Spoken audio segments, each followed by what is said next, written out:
In this video, I'm going to show you how to replace the starter on this Dodge Grand Caravan. Let's get started.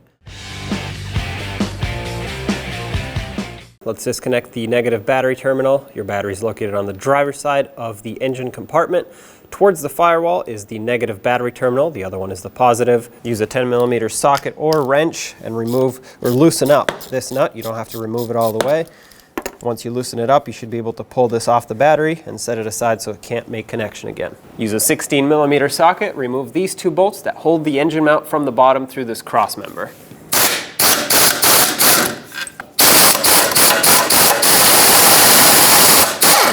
Now we have to support the engine so that we can relieve pressure off that engine mount. I'm on a lift, so I'm going to use a pole jack. If you're on the ground, you can just use a floor jack.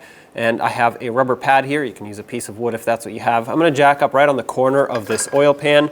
Now I'm not going to lift the engine much. I just want to put a little bit of pressure on it to lift the engine mount off of this cross member. That's it right there. I can move it around. Obviously be very careful not to pinch your hand in there at this point. And now let's remove the through bolt. It's a 15mm in size. Get that out. Pull this away. Slide the engine mount straight up.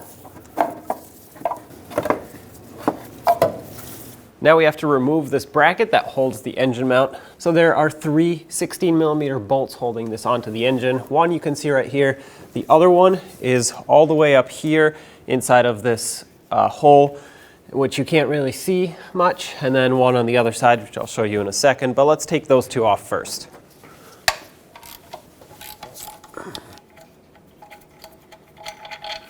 There's one.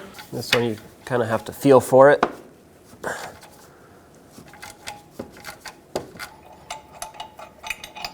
There it is. If you look slightly to the left, right where the exhaust is, you'll see the other one.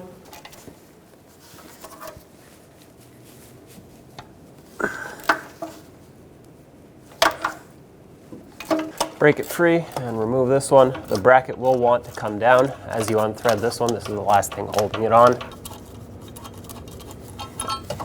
All right, there's the bolt and the bracket. And the bracket now comes out through the side that we were originally working on.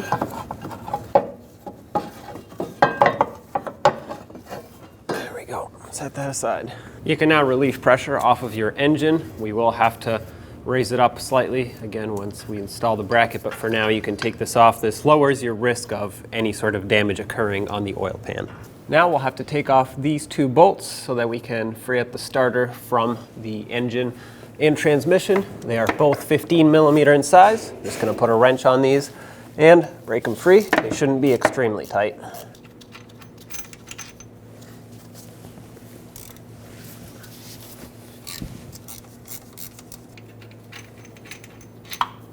If your starter is stuck, you can use this little notch right here to pry it. It's free. Let's pop this wiring harness off so we can get more slack. You can disconnect it now if you can reach back there, but it's a little tight. So I'm going to wait until I pull this down.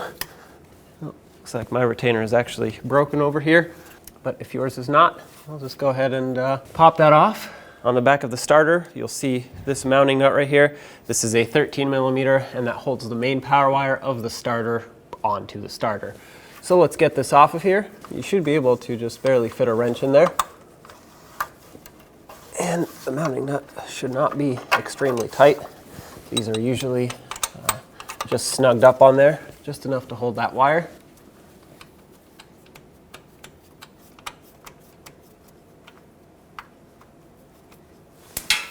There it goes. Try to get this connector, this wire off of here.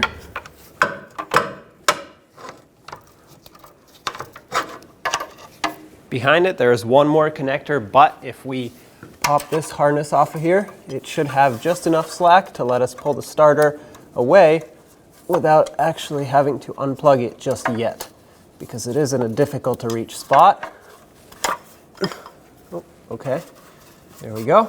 Now, pull the starter backwards. It has a dowel pin right here, so if it won't move, just give it a couple taps with a rubber mallet or wiggle it back and forth. That's usually what's going to hold you up. There we go. Now we'll be able to clear everything here. And on the back side, you'll see this connector, one wire connector.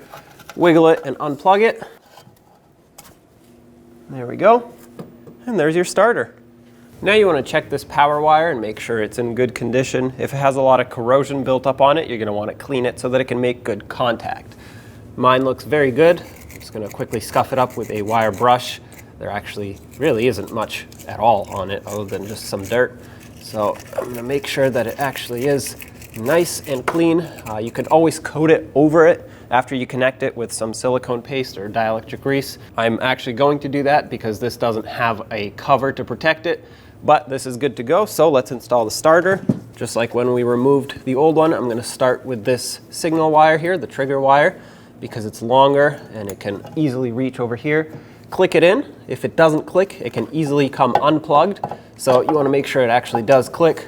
And then I'm going to slide the main power wire on like that. Your new starter will come with a lock washer as well as the mounting nut for that power wire. Let's slide that starter in. So push it back, make sure the mounting surface on the engine block is clean.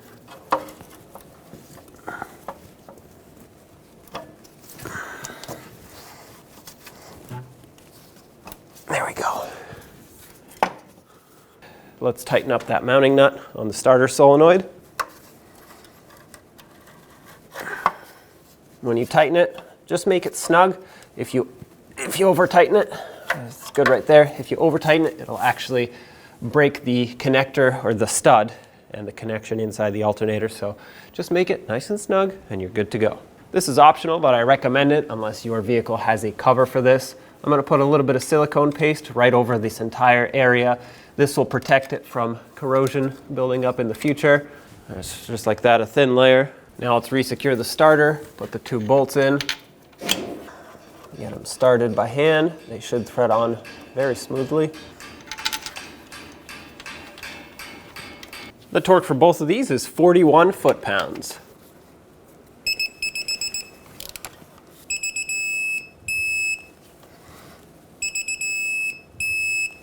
All right, now let's get this bracket back in here. Slide it through this opening, and I have my bolts ready so that as soon as at least one of them lines up, I can start it so I can let go of the bracket. The second one, once you get those 2 lined up, the third one should be already lined up. Get these snugged up.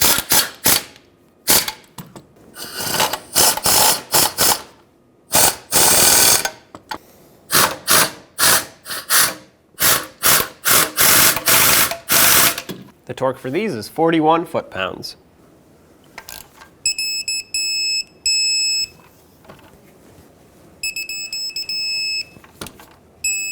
That's it. That's it right there. All 3 are torqued. Let's get the engine mount in.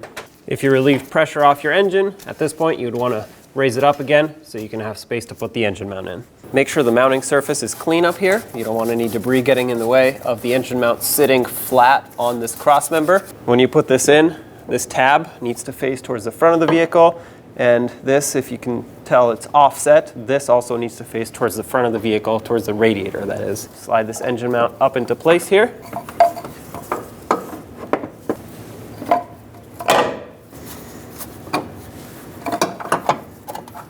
Line it back up. I'm going to put the through bolt in first. I put a little bit of anti-seize on the shank of the bolt. It's out in the open here, so I don't want it to rust. Now I'm going to start it, but I will not tighten this until the engine is sitting back down. You don't want this to be tightened with odd pressure on it. Now lower the engine back down and start in these 2 bolts. At this point you can still move the mount around to line these up. Snug them up.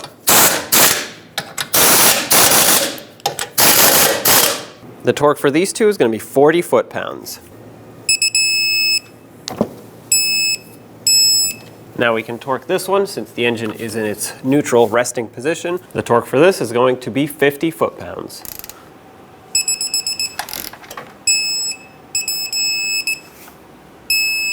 That's it right there.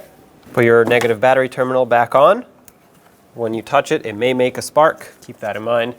Tighten up this mounting nut with your 10mm socket.